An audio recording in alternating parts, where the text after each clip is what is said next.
Real quick before I get into this, just so the people watching will have an awareness that I understand it.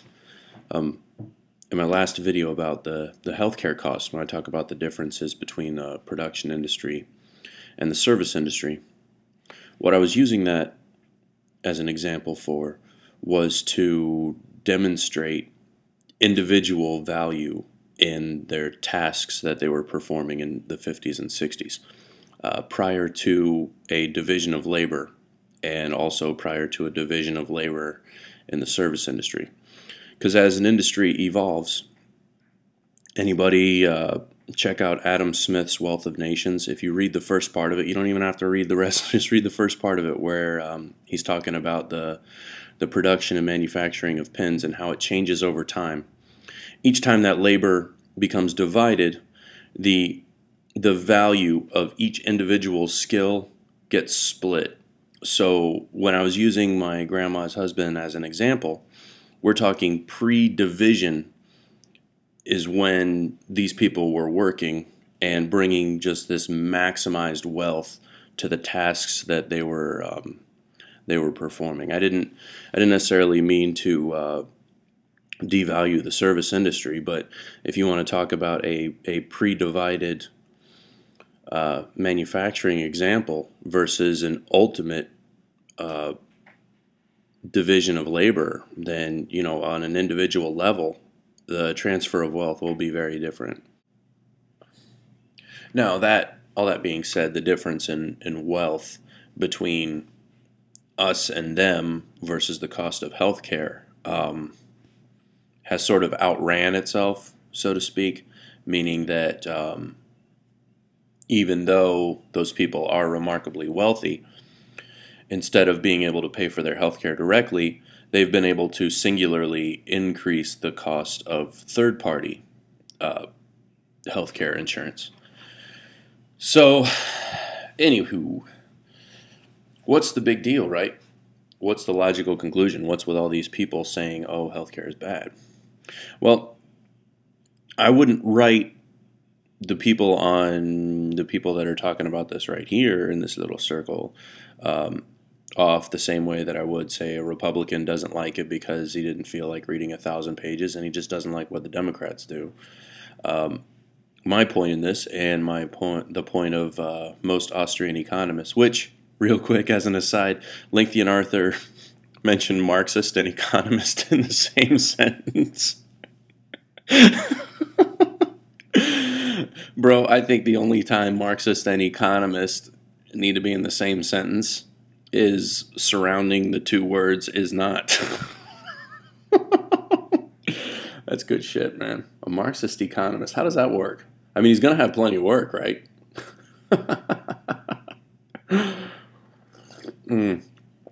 Anyway, I believe there is a great and grave, and it will be an ultimately dooming, unless something is done, it'll ultimately spell the doom of the economy if people don't realize what money is for, its true nature of utility. People associate it with greed and lavishness and all these other things. I will try to have a link below in the Mises Institute because I'm going to quote heavily again from, Dr. Thomas, what's his name? Oh, man. Anyway, I'm going to have a link below, and he talks about the utility of money in the economy and that it demonstrates the effectiveness of a product. All right? If a product is not effective, the money will not go to it when people have free will. So let's use the Rubik's Cube, for example. When it first came out, everybody loved the Rubik's Cube, and they were able to charge $5 for it, just as an example. Well, as time went on and people realized it was very difficult to solve a Rubik's Cube, people weren't buying them so much. So a couple months down the road, it's worth $4, it's worth $3, it's worth $2, and then eventually you can pick up a Rubik's Cube for $1. And That is a demonstration that the Rubik's Cube, which at one time had a price tolerance of $5, is now just $1. It has demonstrated to the producers of that item that the Rubik's Cube is no longer an effective product. And the idea is to provide the community with effective products. Whenever there's intervention of some sort, be it venture capitalist moving into an unsuccessful business, government bailouts, which are about the worst, or extensive loans, you end up falsely fortifying perhaps what is an ineffective model. And you would never know it because an item is not allowed to fail and be removed from the market. I think people who haven't studied it sufficiently, whenever they read about the invisible hand, think that it's just some sort of an imaginary quotient that crackpot conservative economists have come up with. Make no mistake, the invisible hand is very real. People want what they want, and they will support it or they won't. And if the money is hijacked in order to falsely support something, there'll be another method of either support or denial.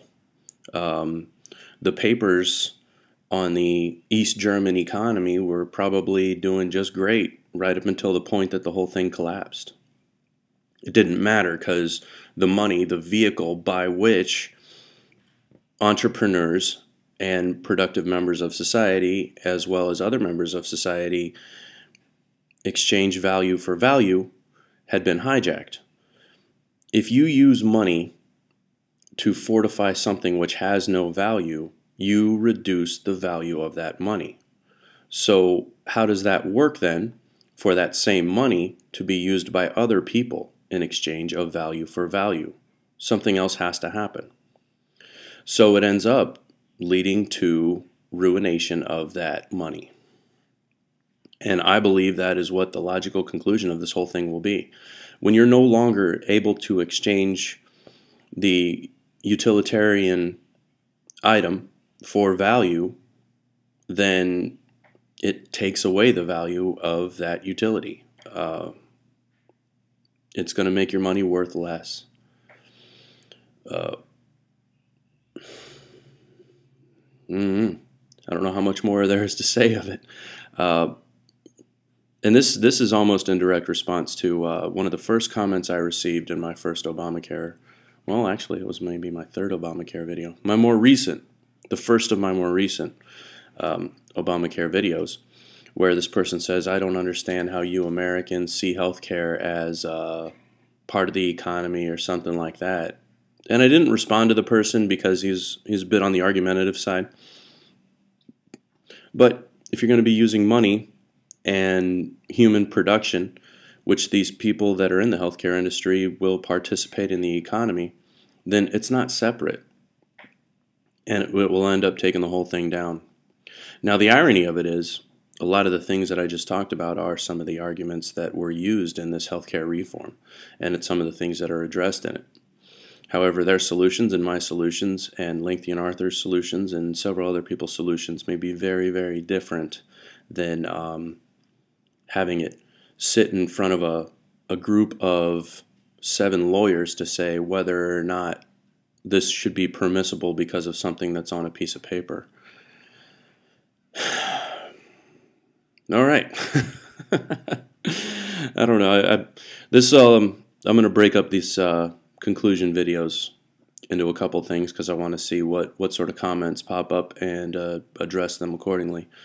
So we'll be seeing y'all again soon. Thank you very much for your time and consideration and all these things. And check out that link below that I'll have from the Mises Institute. And also, do yourself a favor, read Adam Smith's Wealth of Nations and follow it up with Theory of Moral Sentiments. And you'll be rocking, man. You will be rocking. All right. See y'all later.